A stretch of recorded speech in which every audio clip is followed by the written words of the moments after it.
Okay, Parshas Kiseitze. So you have over here, right? You go to war and you see a fast toyar.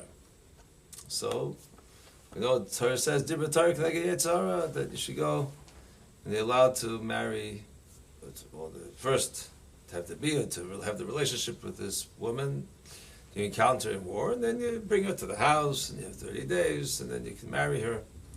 So again, we're talking about the greatest of people. We're talking about tzaddikim who go out to war, and these people are the ones we mentioned last time also. They are not yoreh from chet. They don't have any fear of sin, but nevertheless, comes in the situation over here, we allow them to have this encounter, and to go ahead. So Yaakov Galinsky says, because the Torah doesn't put you in a situation where you confront him with the Yetzer Hara, and you can't escape. Because here they have to stand there, and they see the Yefas Torah.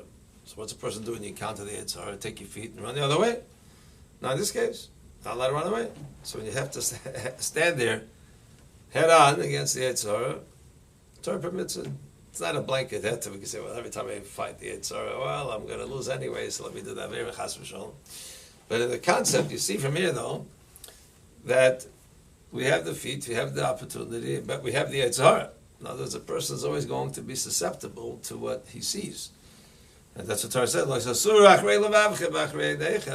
very inevitable. A person sees things, a person is going to have to take the shmir, like we mentioned last time also. But the aside is that a person has to be aware that there's Yetzer Hara, and the fact is that you have the ability to run away. Now, the Torah tells us, the Gemara says, Barasi Yetzer Hara, Barasi Torah Talmud. The Torah is the antidote for the Yetzer Hara, which the Mishnah brings that a person has to love Musar. It's a Musari HaTorah. In other words, when the person takes from the Torah the antidote to the Yetzer Hara, it's not the Torah itself necessarily. Of course, a person learns Torah is Davik HaKadosh Baruch Hu, but the Musari HaTorah is what gives the person the tavlin that's specifically targeted to the Yetzer Hara. A person has to come along and to utilize, harness what the Musar of the Torah gives the person. We just saw from Rabbi and Kotler, Bishmoy, that when he talked about last week's Parasha, Shoichad Yavir, every person has Shoichad. Every person is naturally biased to what his own needs or feelings are. A person has Kina, a person has Taiva, a person has Gaiva.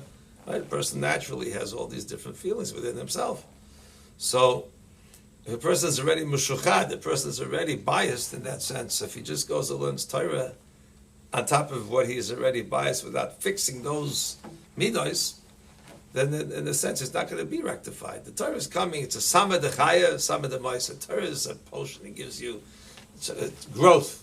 If a person is Adam Yashar, he becomes a better person. If a person Chalila can be corrupted, it can also, you do find unfortunately great Rishayim, great scholars, Talmud scholars, great people, knowledgeable, but if they're not going to be miyusad, a person doesn't have the basis, which is the Torah wants what a person's yashrus is, then that person, Chalila, can be susceptible to the different nisyonis that come his way. If a person is involved with Torah, the Musar of Torah, the person comes along and that steers him and gives him the guidance, the person has that ability to overcome the Yetzer Hara. The person has to be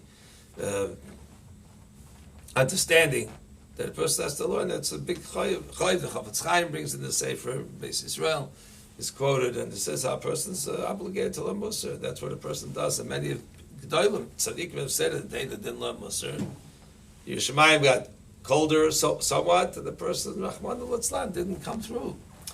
The fact that a person has to be able to understand, to have Dveikus HaKadosh Baruch Hu is through Torah and through what the Torah gave us, the Sam and the Tablet, the person can come to overcome that, and that's Seitzel Milchama. A person's life is Milchama. A person, that's what we're here for in this world, to overcome the Yetzer Hara. Our challenges, our tribulations, is to come along and to use the Torah to give us the guidance how to be able to come through. And the truth of the matter is that the Torah gives us guidance. We have to see how to live life. And the Chafetz Chaim would say, when anything happened in the world, it's a message for the Klal Yisrael. Punishment comes to the world for the Jewish people. It's Chazal. The Torah says it. So everything that takes place is for us. Chofetz Chaim was very intrigued. It came to the 1905 Russian-Japanese War. He was very curious. He asked people, he wanted to research what's going on over there. And someone asked him, why do you care what's going on in the Japanese-Russian war? They're fighting the other side of the world. Let them fight. What's the difference to you? He said, no. Chazal say, it's only for the Jewish people. What was the outcome of the 1905 war? The whole Torah world was saved in Japan in the Second World War because of that 1905 war. The historian, I think, Kranzler, Gershon, I believe his name was, I think went through the whole idea then at that time that the Japanese used Strauss, the Jewish person from America who financed their war, the Navy, and they wanted to curry favor with the Jewish wealthy people in the time of the Second World War in America. So they figured if they save Jews, they'll be able to get connected to these people.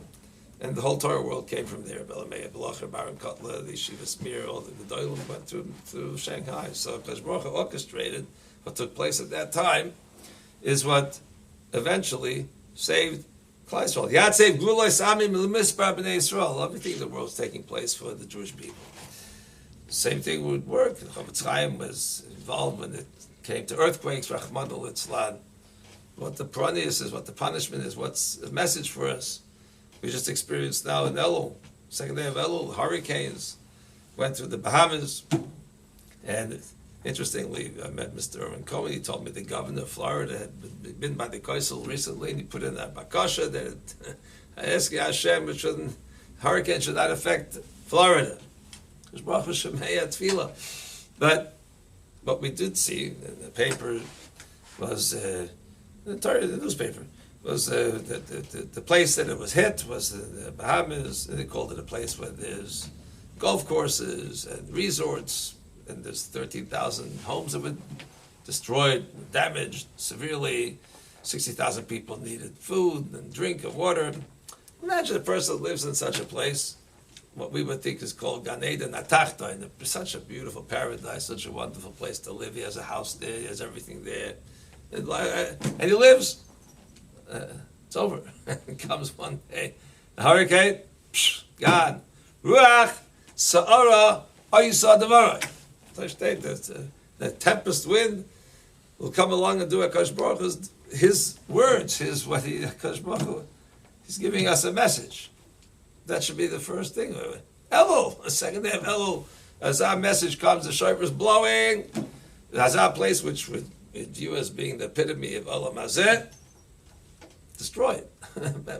It's gone already. The news is already moved on. Next thing, these people that went through that, their lives haven't come back yet to normal. These people are without houses, they're without medicines, the hospitals were affected there. In our mind, it's all finished with already. Did we focus on what the message is? It was a hurricane, one of the most severe hurricanes in what they know of, the second strongest in that region in 100-something years, whatever it is. People's lives have been blown away, finished, done.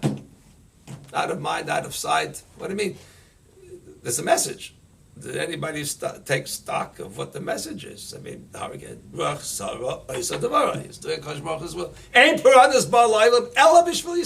The entire thing happened for the Jewish people. The message is for me. What message am I taking from it? Am I going to be Messiah and do tshuva? And Hashem was talking to me in that fashion. That guy, whoever it is, had to be suffering, whatever it is. It's a message for me. It has to hit home that I have to learn from that ma'aseh, from whatever took place. Torah is guiding us. It's giving us achiyus. It's giving us a message. It's in Elul. It's Mamish, second day of Elul. We get a message like that. How much should we focus on it? How much should we think about it? It'd be a pity such a message which had such repercussions should be lost. But that's what a person has to understand, to take a stock and view of what's taking place there. And all of this was already nigzar, was already decreed last year, Rosh Hashanah Yom Kippur. We say the Machzav, Val HaMedina is Boyei Omer. And like we say in other countries, what is going to be Ezel Cherev, which one's going to be by the sword. Everything's decided upon. This was decreed, this was the Matzav. Everything that took place up to now, and what's going to take place to Rosh Hashanah has been decreed upon last year. Nebuch, all the tragedies, Rahman al-Islam, the Yeshuas, all the good things that took place. So much good has taken place. When unfortunately focused Nebuch on so much bad. But what came through, what has been the success, what has been Rahman al-Islam, what we would call failures, difficulties, it's all been last year. It's a hachana, it's a preparation time. Just like you find in the Yifas Torah, 30 days she has to be in the house. Look at her benivula when she's you have to make her benivula, make it disgusting, ugly.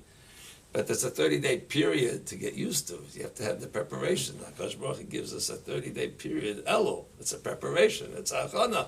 A person can get, in the 30 days, we're going to be greeting the Melech Malchei HaMelachim, HaKadosh Baruch Hu, with the din.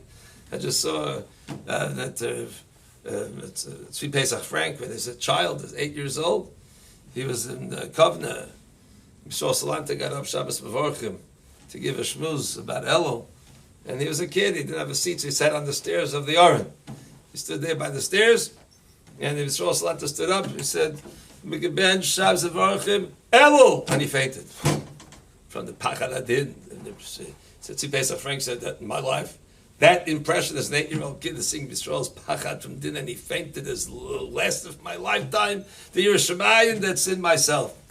So what we do see, Hein L'Tav, Hein L'Mutav, what we see can make a tremendous impact how we view things. If we see that the Olam Kibin Haga, the Olam just keeps going, hurricanes, ISIS, okay, let's move on in life. Focus, Chman L'Tzlan has an impact. If we take the time to view it, to see it, to understand, that itself has an impact, that the fact I want to see, that this is the handiwork of HaKadosh Baruch Hu, what he's doing, whatever it is, that alone, the fact that I'm going to take time to look, it's a 30-day period that gives us time to digest. So the view itself gives that hachana, the preparation. The person taki comes to the Yom Adin with the Ema, by the pachad of what the Yom Adin represents. That hachana, the preparation itself, can bring the person to tremendous milas. The person can get to tremendous levels of the Yerushalayim that's there to prepare him for the taka of the Yom Adin. That's what the opportunity of the Elul should give us. Such a tremendous schus. We should daven for the opportunity of the Achas Shoalti to create that matziv, the situation that we realize in Tachna L'Machle Lo Yira Libi. That person doesn't have to be afraid. The person has to be afraid of din, but if he goes with the Achas Shoalti and he makes it that his bikush, then that makes it his desire, then he can have B'tochen, the Baruch Shalom will grant him the Hatzlacha, the Siyat D'Shmaya, they'll come to Kaveh El Hashem, and he'll have Chizuk Kaveh El Hashem again. And that person, that alone would be the rest of Yeshua, that he can come on to the Kaveh, the hoping to the Baruch Shalom. Like the Vilna Gaon says, Toiv Lachsais B'Hashem, Miptoyach B'Divin. Lachsais is not the same language as B'Tochen. B'Tochen is assuredness. B'Tochen means that you've been promised.